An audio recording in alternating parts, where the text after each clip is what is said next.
description below. Your foundation that you poured for the record, the bones of the record, is going to make 5 different people feel 5 different things. And, I don't, in its rawest sense, when the creative process, it starts from, you acquire life experience, right? And then there's an instance that makes you feel a thing, which then you hear a sound that isn't there, right? Or you hear, a cadence of, or you have a phrase of it. The drop-ins come in every phase of the whole picture, right? And you get this one piece of the whole puzzle that then you have to, yep. And it doesn't matter where you build out from, right? I mean, as I've gotten into like a higher expectation of execution and studio work, I now understand that you cannot build a whole record out from trumpet 1 and a metronome to start. I mean, you can, but it's hard. I had to learn that the hard way. But, you can, but you start with the drum. You start with a percussion, bass line, and then you see what happens. But sometimes you can like it's funny because guitar and keys are percussive based instruments. So if it's solid enough in that it doesn't move around too much, you can build around that. But yeah, basically there's no. It's funny. My producer Brandon has a saying that's like, "No idea is a bad idea until it is." That's true. And so that's true. As someone who's my mentor in the production aspect of it and developing me, subtly as an artist. He has a lot of kids and has his plate full with industry work and stuff himself. So like but when he is there for me, he's there for like developing me and caring and enjoying the process with me. You know what I mean? So someone who is that experienced and to that level of it all, and having him as a mentor. I mean, dude, I'm gonna be able to reach my full potential. Whether that's he comes with me into the ether, he knows what he's done for me. Dude, right on. Yeah. Speaking of which, let's play a little bit of Santa, Can You Pay My Bills? Which in hindsight, I wish I would have specific a little disclaimer Christmas before we get in. For the we could, a little disclaimer before we get in there is Brandon did not produce this. This was a team effort. This was in the pit of COVID. Had it tracked by Marcus Lewis and his big band. And I mean, it wasn't the Marcus Lewis big band, but it was 18 dudes and drums and and then it mixed and mastered by a guy named Clay Dolgarian. Cool. Spaceman Recordings and Media. Yeah. So nice. But go ahead. Let's do a listen.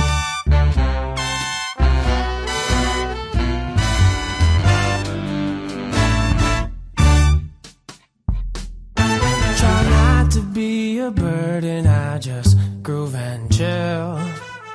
Never wanted much but peeps to keep it real. The holidays are coming, and if I'm asking for something, tell me, Santa, can you pay my bills? Yeah.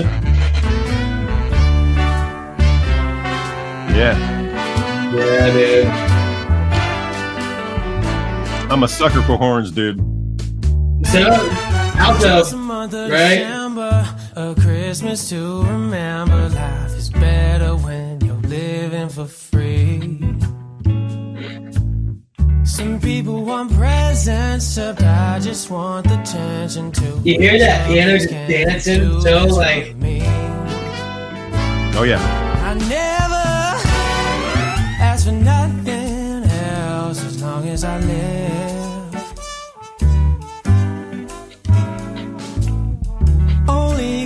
it so far when you get less than you give. Usually I ain't the one to go looking for handouts, but times are hard, I'm done with stress and wanna be a standout. I try not to be a burden, I just groove and chill. Never wanted much, but peeps still keep it real. The holidays are coming, and if I'm asking for something, tell me, Santa, can you pay my bills?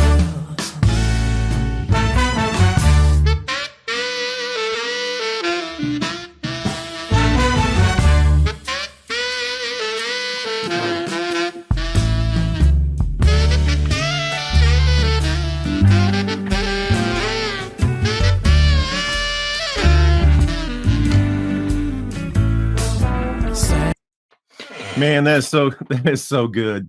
I gotta tell you, I want to share something with you, Zach, that I don't think a lot of people probably know about me. Yeah. Is that I cannot listen to a song, hear the entirety of it, at least the first 5 times I listen to it. First time I listen to a song, the only thing I hear is kind of the song structure. I kind of hear the chordal progression. I'm listening to the arrangement more than I am anything else. The second time I hear it, I will pick up on certain instruments. And the second time I listened to your song last night, I was clued in on the bass. I was kind of focused on that. Then it was the piano, the keyboard, and then I started dissecting the horn arrangement. And that's just how my brain works. I did not hear a lyric that you sang until about the 5th time I listened to it. Not one time I was able to pick out one lyric. You're a musician, that's not how my brain works. Yeah. Yeah. Yeah. Yeah, well, that's also from just decades of producing too. It's just I just don't hear things the same way, and it drives people crazy. It drives me crazy because I can't listen like a normal human being, at least the first times. But anyway, every time I listened to it, I was like, I always finished listening to it regardless of what time it was and what I was focused on. Every single time I listened to that track, I went, hell yeah, yeah. I dug it, and like I said, I hear some of those early influences. I hear some of that. I hear a little Lyle Lovett in there. I hear a little jazz. I hear a little blues. I hear a little of that stuff that's going on in there. And man, I want to applaud you for that. So that's a really good song. So let's talk about where did the inspiration for that song come from? Because I have a theory. This is solely about trying to get a sugar mama.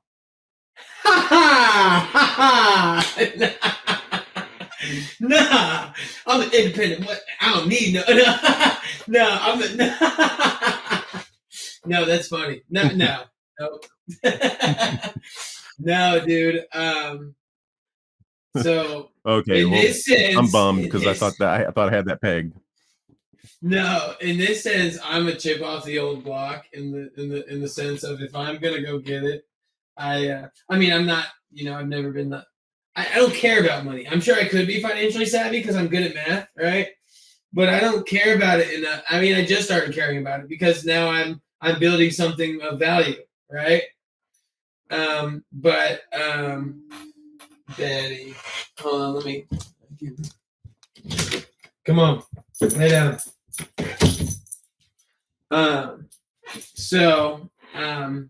No, it was.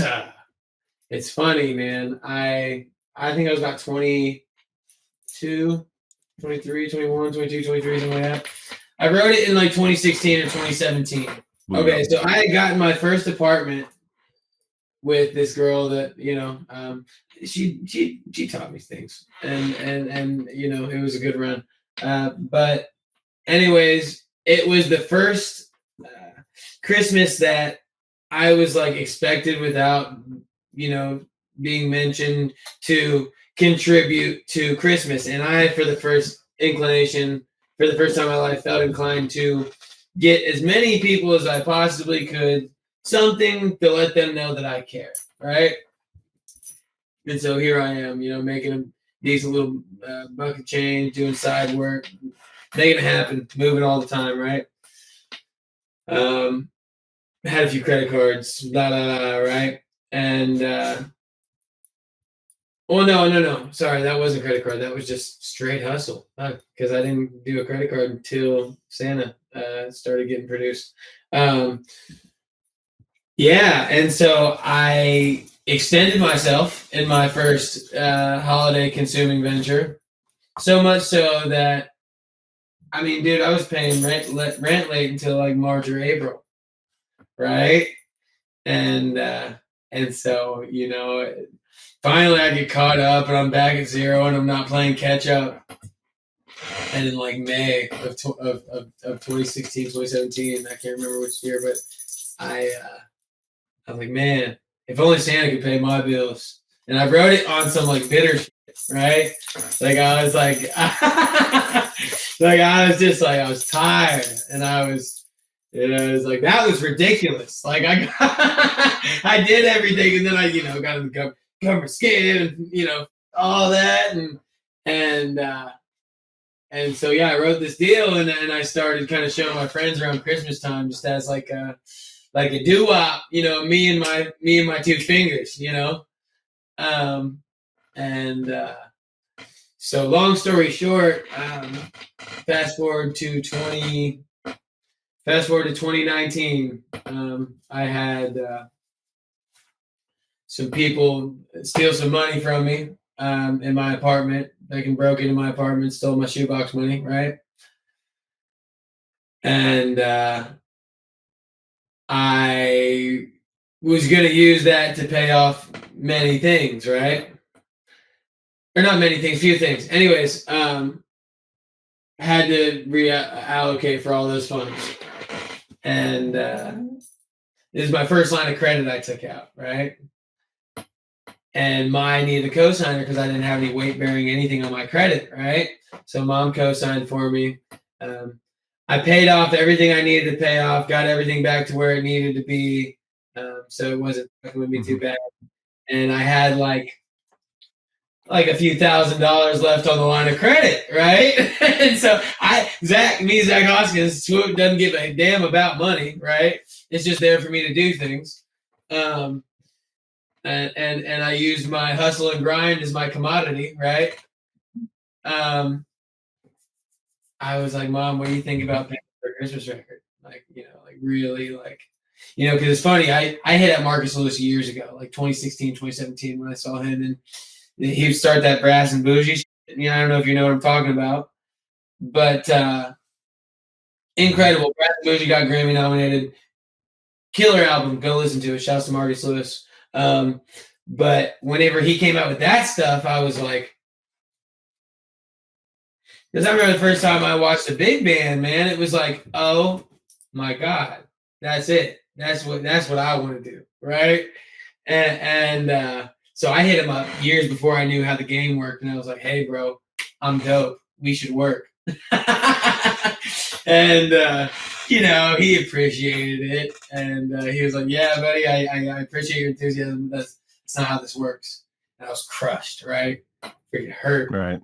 And so, you know, years fast forward, I'm in this position where I have a little bit of money or credit, like a line of credit, right? And so I push in the chips towards the Santa, can you pay my bills record, right? I mean, it was, you know, Marcus is a pretty accredited dude, and you know, you get nominations and accreditations, and you're at the big meeting that all the celebs go to, and you get just one or two of those, man. All of a sudden, the rates go up, right? And and so, yeah, I mean, I paid, I think, all things considered, $3,200 for the whole album, for the whole deal, to be recorded by all those, you know, live, no AI, before AI was execute like that, and you know, paid every musician and paid Marcus and paid the, you know, mixing engineer and yeah, and we came out the other side with this crazy masterpiece, in my opinion. And I don't say that to toot my own horn, but I say that for everybody involved as a testament to. I mean, that was right when COVID was starting, dude. I almost the guy who I recorded the vocals with, who did the mixing deal. I mean, I had to like beg him to let me come over to his. He had a luxury apartment in One Light at the time, and everybody was so scared of the COVID. And I was like, man, like our window's closing, like and like, and I don't know if he had ever been a part of a big project like that, but that was a big ass project, bro. For my debut like single to not only be a Christmas song, which is where most music careers would have done, right? Yep. But that big of a production was like, who the hell is this kid? What is he doing? Who does he think he is? It's like, I don't think I'm anybody. I'm just not scared to fail. Like, I'm not scared to fuck up because he put these contracts in my face. And he also taught me how to sign up through ASCAP and register myself as a singer-songwriter and publisher and all the. And I've learned there's so much more to it after that, right? But he kind of helped me. Once he realized that I wasn't flinching or budging, because this is what I felt like I was skilled at. Like, even if I didn't know how to do it or speak the language or anything like that yet, I had a vision, and it was cool for him to, despite his accolades and his accreditations, he, kind of saw past that and put that down and worked with a kid that was from, hometown kid, it was very cool. Right on. So was there any other obstacles to overcome, any creative obstacles, not just the kind of the hurdles to try to get recorded, but was there any writing hurdles? And if there wasn't for this particular song, how do you typically deal with roadblocks and any kind of barriers to trying to get from A to Z with the song? You're talking about like writer's block, huh? Well, just not necessarily. I mean, it could be like you don't like the sound of something, that it's not to where you want it to be. It could be a whole bunch of different things, but it's just not what it's not working the way you hear it in your head, or you're just not satisfied. It's funny as the Geppetto of operations. I'm sure you can relate to that, right? As the Geppetto of most creative operations that I get into, it happens, right? You have to learn. What I've learned is,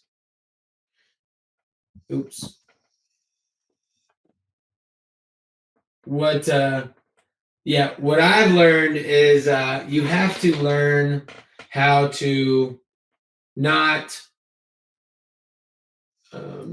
like we can all be perfectionists, right? And we can all pick apart.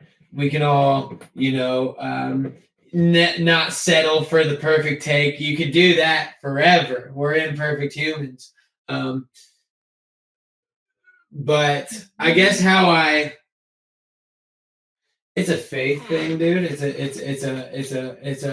an unwavering faith. I put myself in the position to have these people be around and set in front of me. And unless it's blatantly obvious that they can't execute or come close to execute the vision that I have,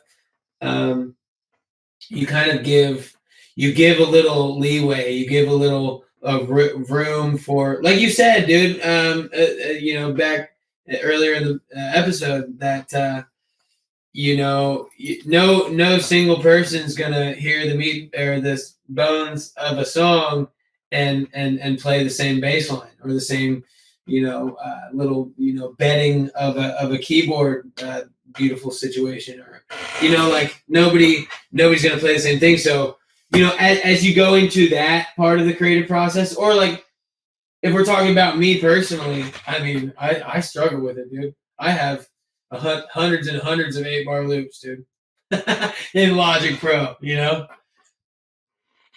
and I've only been at production for a few years. Yeah, me too. Yeah. I've only been in production for a few years, and every now and again I'll go back into the archive and be like, oh damn, that shit was dope, and I may build it out, I may let it rot forever. You know, who knows? You probably wouldn't be shocked to know that I have 10 terabytes of storage, and I've chewed up about 6.5 of it with content that's just music. Which is insane, you know. And I've lost a bunch of it. Yeah, I'm sure, dude. I mean, that's the beautiful thing about it all, Bill, is that like creators true creators have to create. They're not waiting on the hit record. They're not releasing something because it's not perfect and it's not the right time and it's not the right. They're just you know what I mean? Like, because if you weren't doing it, what would we be doing? Betty, stop. If you're not doing what you feel like you're here to do, and that really like makes it.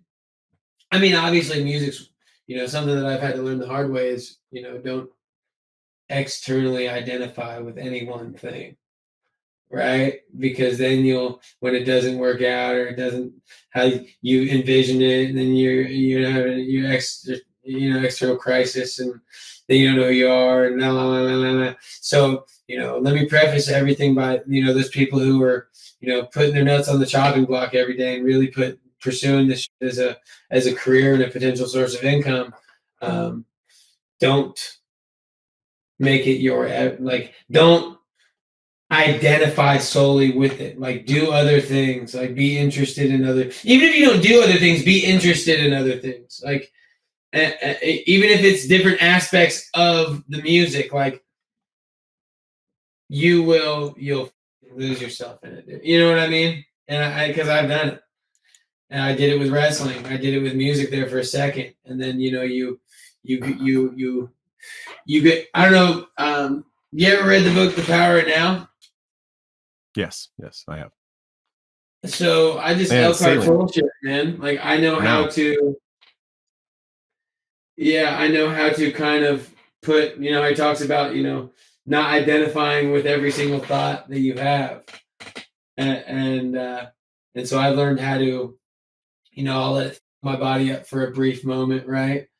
And then I'll be able to unidentify with what I just felt and the thought that made me get my whole system in a fritz. And as I've done that, you know, being Swoovi it's fun, it's rewarding. Don't get me wrong, it pisses me off when I'm in the thick of it and I, you know, have to work, you know, and then do a rehearsal, and then, you know, my mornings start every morning. I'm up at 4, you know, on the computer by 4:45, 5 o'clock, doing a few hours of work until I go to my job, and then, you know, making a few calls and doing a few things after work, you know, every day. And so whenever you start rehearsing for a show, or, you know, you're trying to squeeze in production, and you're like, you know, like just shelled out from every other thing you have, every other hat you have to wear,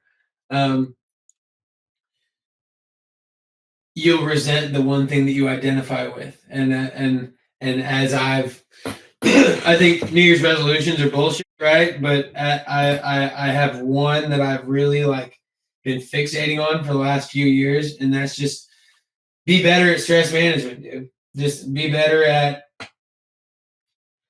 just rolling with the punches. And I already kind of was, but like not internally, right? So I've done a real good job being able to forgive myself and to avoid that perfectionist wrestler mentality that I developed in my teens and early adult life. So that helps. How do you know when something is ready and done? Well, I have a full faith in Brandon Black and his mixes and masters. If there is something, like, which is rare, right? And sometimes I catch, you know, the pupil catches something that the master, you know, either doesn't catch, or because, you know, he can, you know, all those, you know, drop down menus and drop down menus to get the one plug in to compress the thing in a certain way. And he does it so freaking fast, you know? So, as I was watching it and just trying to learn what the hell I was looking at, let alone what I was hearing, he's world class, dude. So there's that. Having faith in that, and just this mutual. Yeah, I mean, dude, you've listened to enough personal ground up records, whether those are your records or other people's records, and you just kind of, and then you not compare for comparison, but compare for sonic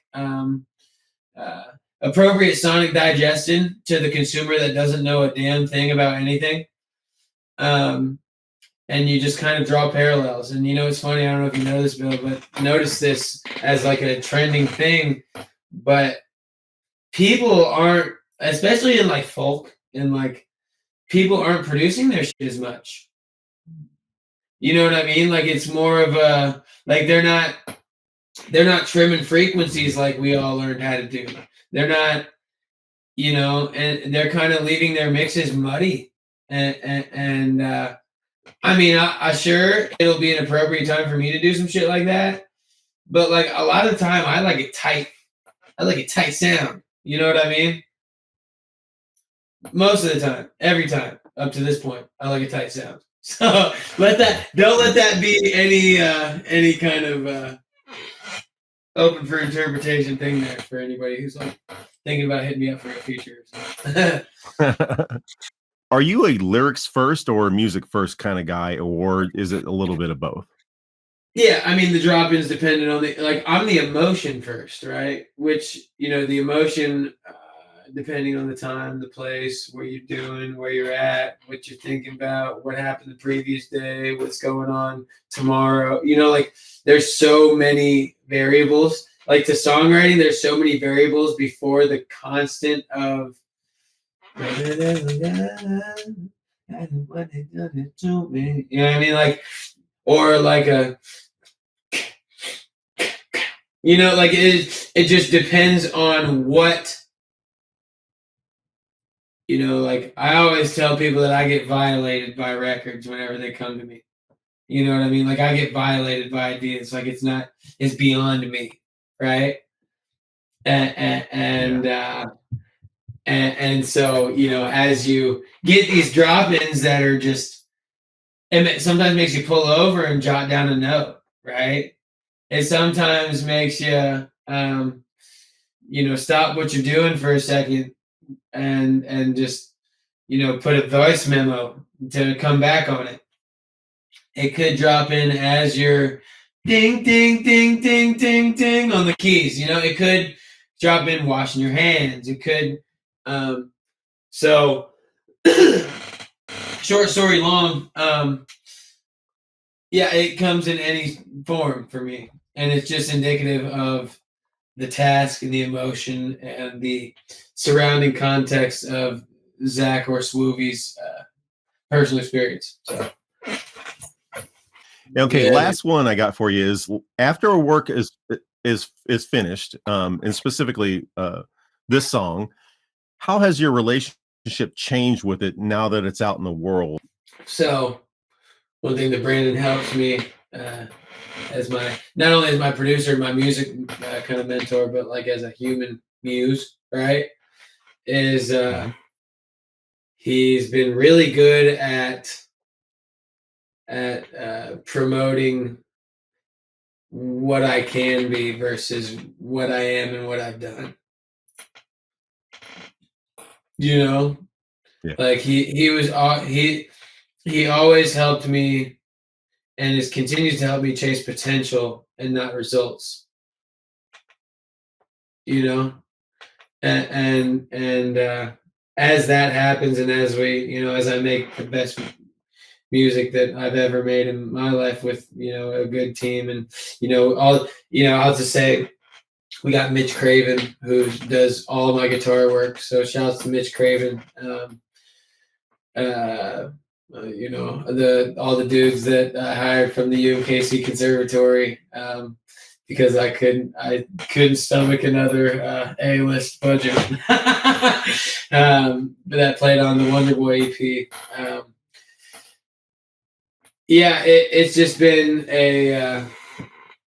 such a fulfilling deal, and despite how hard it's been, it's just been so fulfilling that like I'm gonna keep chasing. I'm not even chasing, dude. I'm just gonna keep doing what could this be, and then every now and again be like, and look back on it and be like, damn, sure, there's little things I can nitpick, but like, I'm in awe of the journey, dude. You know what I mean? I'm in awe of. There's no way I should be where I am. They tried to MK Ultra my ass right out of high school, bro. I shouldn't be here. So, coming back from, the government making my brain mushy potato salad to what I'm doing now is just I'm blessed and heavily favored, man. And I'm not even a super religious guy, but I just can't help but to feel like something's looking out for me, man. Zack, I got to tell you, buddy, I'm extremely proud of what you're doing, and I am glad to see you take up this task. And if there's anything I can ever do to help you down the line, I'm here for you. But thanks, man. Thanks for being a ass and taking some names, and to see what you do next. And if you wouldn't mind hanging on after we get off of here, and I just wanted to let you know I appreciate you, man. Absolutely, dude. One more thing before we get off here. Everythingswoovi.com. You can scan that, pop up all my stuff. And once again, thank you for Inside Your Creative Mind, and I appreciate. And Bill, this was an honor, man. This felt O2 virtuous. So yeah. Congratulations for you and what you're doing, man, as well.